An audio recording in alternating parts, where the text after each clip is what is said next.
आँख आँख अल्लाह अज़्ज़ व जल की बहुत बड़ी नेमत है। The eye is the great blessing of Allah. इस आँख से इंसान ने अल्लाह ताला की बहुत बड़ी बड़ी नेमतें देखी। आँख इंसान का वो कीमती जौहर है जिससे वो पहले चीज़ों को देखता है, फिर जब वो इस पर गौर करता है तो दिमाग में इस चीज़ को लेकर मुशाहिदे करता है, और जब वो इस मुशाहिदे और तजर्बे से गुज़रता है और तजर्बे के नताइज मस्बत आते हैं तो वो इंसान तरक्की करता है और इसकी ये तरक्की कामयाबी की तरफ चली जाती है। ख़वातीनो हज़रात, आँख सिर्फ़ देखने के लिए नहीं है, बल्कि हम अल्लाह ताला की पैदा की हुई मखलूक़ात को देखकर अपने जिस्म और दिमाग को सुकून भी पहुँचाते हैं। जैसे चरिंद परिंद और हरियाली को देखने के बाद हमारे जिस्म में और दिमाग में एक अलग सी लहर दौड़ जाती है सुकून की।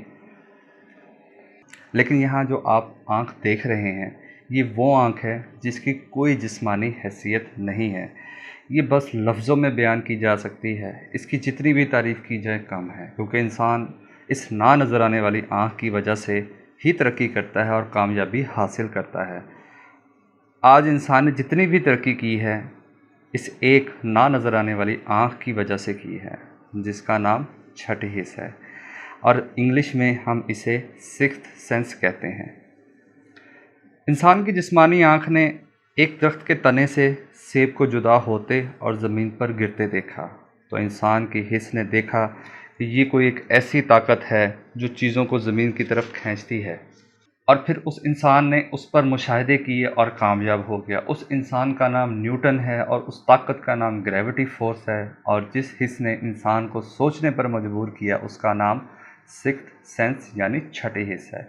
ये छठी हिस्स इंसान को किसी ख़तरे का अंदेशा तक महसूस करवा देती है। इसीलिए इंसान मुस्तकबिल की प्लानिंग करता है ताकि उस ख़तरे से बच सके। ख़वातीनो हज़रात, आजकल ये छठी हिस्स इंसान की बंद है, ख़ास तौर पर इंश्योरेंस के मामले में, या यूँ कह लें कि बंद करवा दी गई है। इंश्योरेंस के मामले में छठी हिस्स इंसान वैसे ही बंद कर लेता है जैसे कबूतर बिल्ली को देखकर अपनी आंखें बंद कर लेता है और बड़े यकीन और दावे के साथ ये समझ लेता है कि ख़तरा जा चुका है और वो महफूज है। लेकिन ख़तरा उसके सामने होता है और एक वक्त आता है कि ख़तरा उसको दबोच ले जाता है और कबूतर सिर्फ फड़फड़ाने के अलावा कुछ भी नहीं कर सकता और आखिरकार दम तोड़ देता है। बिल्कुल इसी तरह इंश्योरेंस आपको ऐसे ख़तरात से तहफ़्फ़ुज़ देने के लिए होती है, क्योंकि नागहानी सूरत आपके पास किसी भी वक्त आ सकती है। लेकिन आम तौर पर देखा जाता है जब इंश्योरेंस कंपनी से कोई सेल कंसल्टेंट आता है तो लोग उस कबूतर की तरह अपनी छठी हिस्स को और जिस्मानी आँखों को बंद कर लेते हैं और ये समझते हैं कि हमारे ऊपर कोई ख़तरा नहीं है, हम बिल्कुल महफूज हैं। और ये आदमी अब जो कुछ भी कहेगा या हमें दिखाएगा, हम इसकी एक नहीं सुनेंगे और इससे माज़रत करके यहाँ से इसको जाने का कहेंगे। जब आप इस तरह के रवैये से उसको माज़रत करेंगे और वो आपकी माज़रत कबूल कर लेगा और चला जाएगा, क्योंकि इसमें उसका कोई फ़ायदा नहीं, फ़ायदा तो आपका और आपकी फैमिली का था। वो आपको और आपकी फैमिली को तहफ़्फ़ुज़ देने आया था, लेकिन चूँकि आपने अपनी जिस्मानी और छठी हिस्स वाली आँख बंद कर ली थी, लिहाजा आप देख ही नहीं पाए कि वो आपको उस ख़तरे के बारे में बता रहा है जिसके लाहक होने से आप और आपकी फैमिली को मुश्किलों का सामना करना पड़ेगा। मेरी कोशिश है कि आप लोगों की उस आँख को खोलना जो आप लोगों ने बंद की हुई है इंश्योरेंस के हवाले से। लिहाजा मेरी आप सब व्यूअर से गुजारिश है कि आप इस वीडियो को आखिर तक देखें ताकि आपको इंश्योरेंस की अफादियत का पता चल सके और आप भी उन लोगों में शामिल हो जाएं जिन्होंने इंश्योरेंस को अडॉप्ट करके अपने आप को और अपनी फैमिली को तहफ़्फ़ुज़ दिया हुआ है। ख़वातीनो हज़रात, आज हम सिर्फ़ इंश्योरेंस की अफादियत और इंश्योरेंस क्या है, उसका मकसद क्या था, उसके बारे में बात करेंगे। इंशाअल्लाह हमारी आने वाली नई वीडियोज़ में हम आपको ये भी बताएंगे कि इंश्योरेंस एज़ ए मुस्लिम किस तरह हलाल है और वो कौन कौन से तरीक़ेकार हैं जो मार्केट में राइज है जिनकी वजह से इंश्योरेंस हराम हो जाती है। आगे बढ़ने से पहले अगर आप हमारे चैनल पर नए हैं तो हमारे चैनल को सब्सक्राइब करें और साथ ही साथ बेल आइकन पर क्लिक कर दें ताकि हमारी आने वाली नई वीडियो की नोटिफिकेशन आपको मिलती रहे। अस्सलाम वालेकुम, मेरा नाम मोहम्मद जुनैद है और मैं EFU में as a sale consultant job करता हूँ। मेरी जॉब का मकसद आप जैसे ज़िम्मेदार लोगों से मिलकर अपनी कंपनी की सर्विसेज आप तक पहुँचाना है, जिसमें आपको और आपकी फैमिली को तहफ़्फ़ुज़ की यकीन दहानी करवाई जाती है। ये तहफ़्फ़ुज़ आप और आपकी फैमिली के लिए कितना ज़रूरी है, इसका फ़ैसला आप खुद आज़ादाना तौर पर कर सकते हैं। प्रोटेक्शन। दुनिया में हर इंसान ये चाहता है कि उसकी फैमिली का तहफ़्फ़ुज़ हमेशा बरकरार रहे। हालात जैसे भी हों, लेकिन तहफ़्फ़ुज़ बरकरार रहना चाहिए। क्या आपने इस बारे में सोचा है कि ये तहफ़्फ़ुज़ किस तरह बरकरार रहेगा? अगर आप ये सोचते हैं कि ये तहफ़्फ़ुज़ आपके एसेट्स की वजह से बरकरार रहेगा या आपकी पेंशन की वजह से बरकरार रहेगा, तो आप गलत सोचते हैं। इस नज़रिए को हम ज़रा तफ़सील से डिस्कस करते हैं।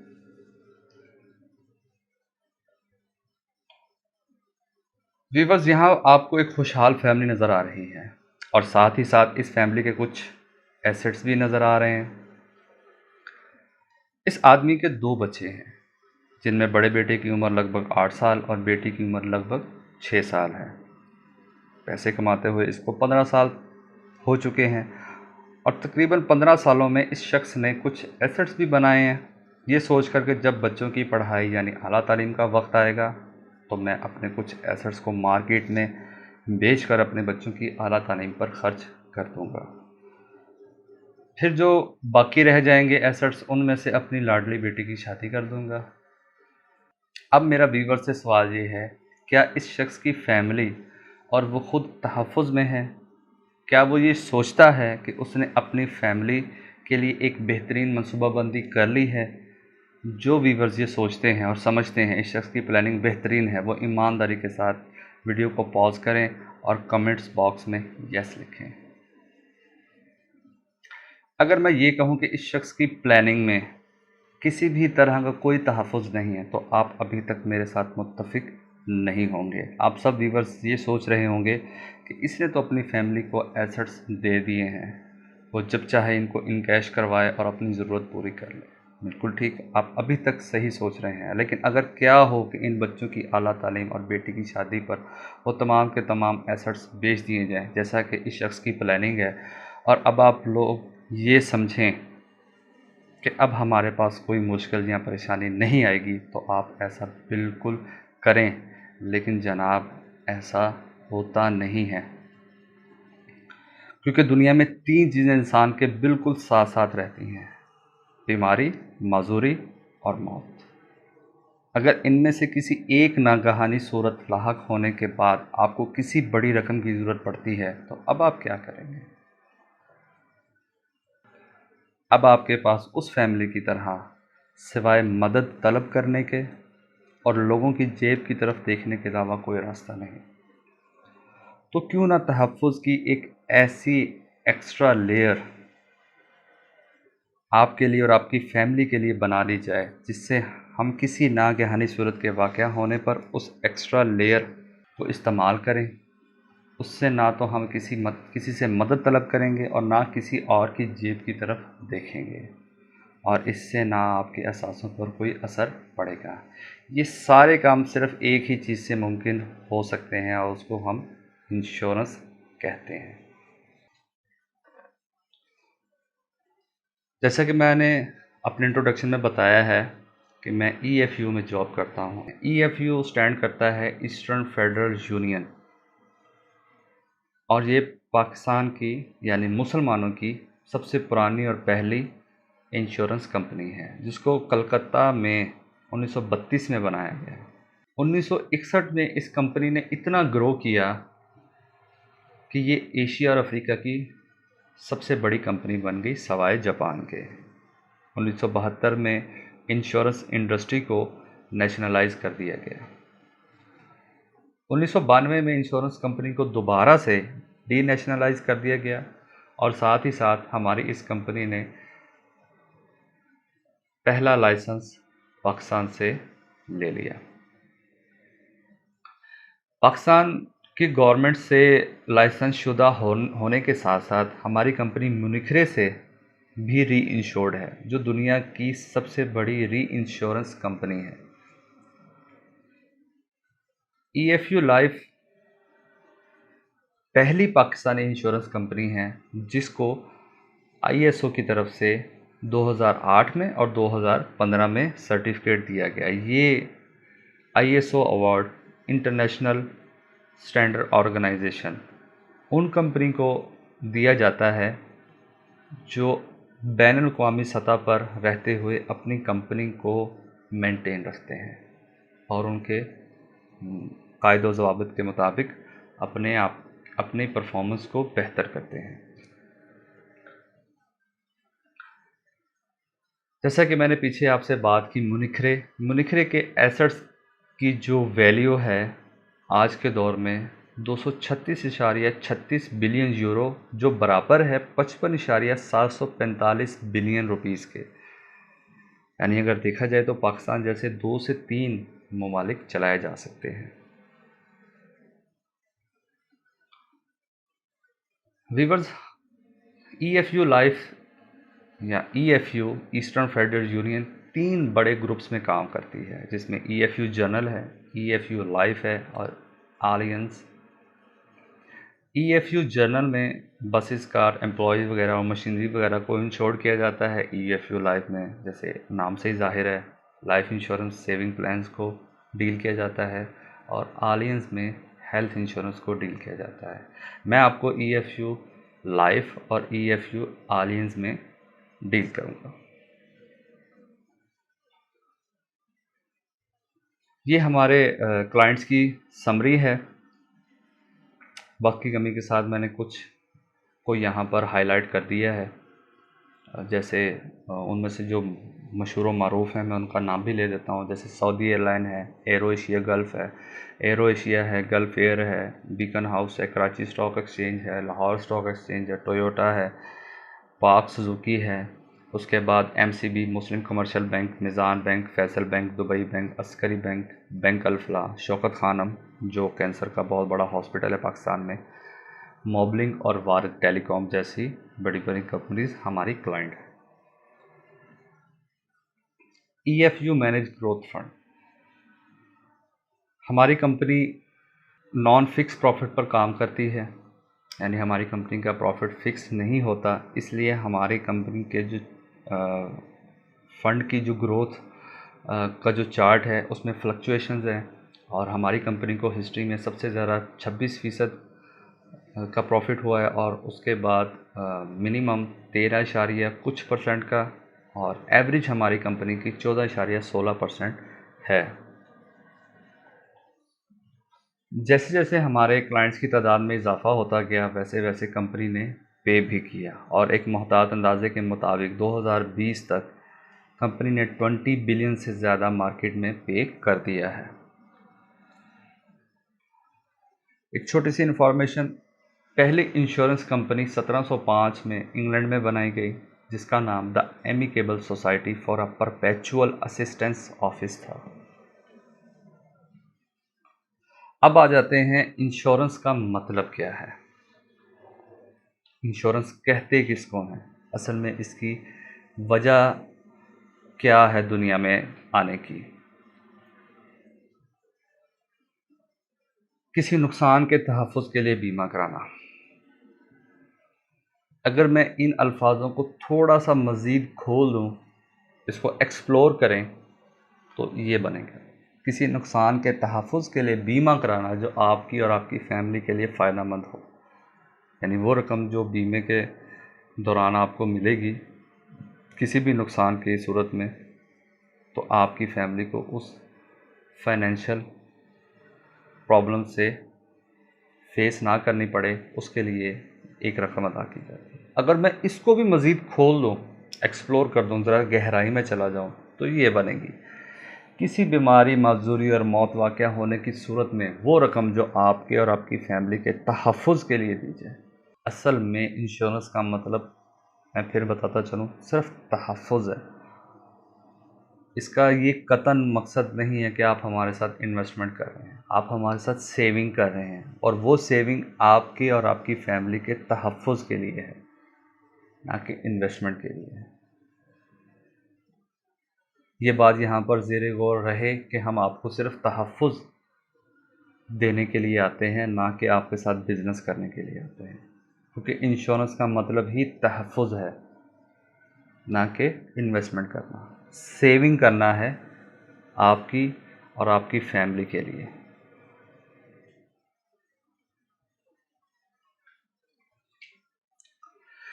लाइफ इंश्योरेंस को मैंने यहाँ पर तस्वीरों के साथ मज़ीद डिटेल में रखा है, यानी कि 3 ख़तरात वाक़या होने की सूरत में आपको और आपकी फैमिली को इंश्योरेंस की रकम अदा की जाती है। इसको यहाँ बाकायदा पिक्चर के साथ शो करवाने का एक ये मकसद है, कोरोना जैसे आज के दौर में ये 3 चीज़ें बढ़ती जा रही हैं। कभी इंसान ने सोचा नहीं था कि कोरोना भी कोई एक चीज़ है दुनिया में एग्ज़िस्ट करती, लेकिन आज लोगों को पता चल गया है मौत की अहमियत का, माजूरी का और बीमारी का। आपके सामने है दुनिया में कितनी अमवात वाक़या हो चुकी हैं, कितनी डिसेबिलिटी हो चुकी है। इस कोरोना की वजह से लोगों को सांस की बीमारियाँ होंगी, लोग बेरोज़गार हो गए हैं, और लोगों की ये जो बीमारी है, अगर वो बच जाते हैं कोरोना की वजह से, तो उनके अंदर अगर कोई पहले से बीमारी मौजूद थी तो कोरोना ने अगर उस पर अटैक कर दिया है तो वो ज़्यादा बीमारी में मुलव्वस होगी, बीमारी उनके जिस्म में ज़्यादा फैल चुकी है।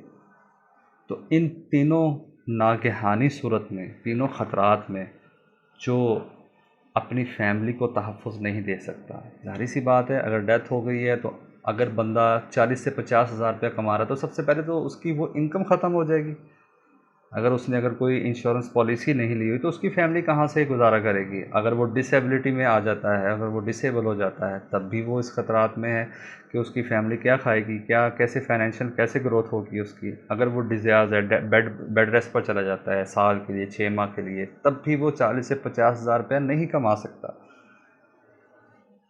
इन तीनों सूरतों में आपको चाहे जो भी हो, अगर तो डेथ हो गई है तो फिर तो फाइनेंशियल प्रॉब्लम रहेगी, लेकिन अगर बंदा डिसेबल हो गया है, अगर उसको ऐसी कोई बीमारी लाहक हो गई है, अगर वो बेड रेस्ट पर चला जाता है, तो उस बंदे की बीमारी पर भी पैसे लगेंगे, और उस बंदे के फाइनेंशियल जो बच्चों की तालीम है, बिजली के बिल्स हैं, यूटिलिटी बिल्स हैं, और इतनी सारी जो लवाजमात हैं, उनके अखराजात भी बढ़ते जाएंगे।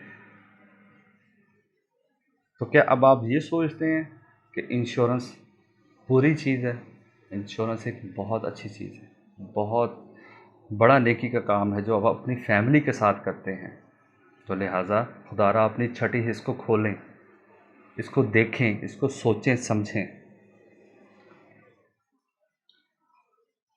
लाइफ इंश्योरेंस में सिर्फ 2 तरह के एलिमेंट्स होते हैं, एक आपको प्रोटेक्शन देना है और दूसरा आपके पैसों से एक बाकायदा बचत की तख्लीक करना है। कुछ पैसों से आपको प्रोटेक्शन दी जाती है और कुछ पैसों से आपकी सेविंग की जाती है, ताकि आपको आने वाले दिनों में 10 सालों में, 15 सालों में जब आपको एक लमसम अमाउंट की ज़रूरत हो तो वो आपको प्रोवाइड की जाए। यहाँ पर एक बात बता दूँ प्रोटेक्शन के हवाले से, कि अगर किसी बंदे की प्रोटेक्शन डेथ कवर 10 लाख है और उसकी डेथ हो जाती है, तो कंपनी उसको 10 लाख का चेक जो है वो दे देगी।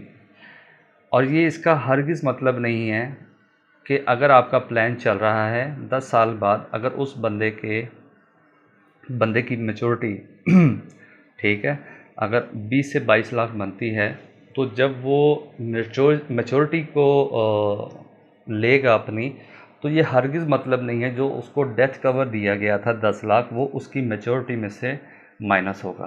बिल्कुल भी ऐसा नहीं होता। आपको 10 लाख दे दिए गए हैं और आपका उस 10 लाख का असर आपकी मैच्योरिटी पर नहीं पड़ेगा। जो भी आपकी मैच्योरिटी बनेगी 10 साल बाद, 15 साल बाद, अगर आप प्लान कंटिन्यू करते हैं उनकी डेथ के बाद, तो आपको पूरी की पूरी मैच्योरिटी मिलेगी, उसका उस मैच्योरिटी पर कोई असर नहीं पड़ेगा।